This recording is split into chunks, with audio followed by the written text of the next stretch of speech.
Provided first to NBC News, concludes that the ballistic missile launched by the regime on July 12th was likely the product of technical cooperation with Russia.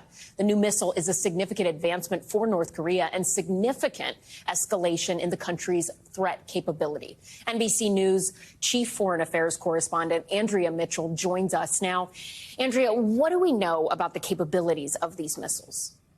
Well, it's a very alarming report, and this is from a new study from Beyond Parallel at CSIS, a think tank here, and Victor Cha, who is a contributor to NBC.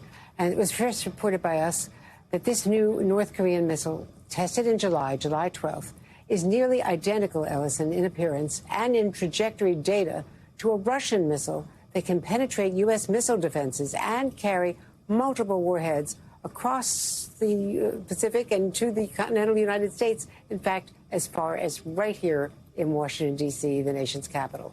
So it is a significant advance. It's also being reported as a real trouble spot by South Korean intelligence tonight and confirmed by U.S. officials. Yeah, I mean, assuming this was, in fact, the product of Russian cooperation, which the evidence you just laid out there is incredibly notable, what would that suggest about the relationship between North Korea and Russia right now? Well, it's been close for quite a while, but this test shows a lot of new evidence. First of all, Russia's defense minister, Sergei Shoigu, met in Pyongyang with Kim Jong-un just 2 weeks later after the test on July 25th. And this was to further cement their ties, and notably he came on the 70th anniversary of the armistice, so that's the founding of their nation. Then Russia was already helping North Korea with energy and food, which they need desperately. North Korea has been providing Russia with weapons to rearm it for Ukraine. So all of this is troubling. After that, Kim Jong-un came out with a statement of partnership with Vladimir Putin. So it is a much closer connection. And all of this in violation of UN sanctions.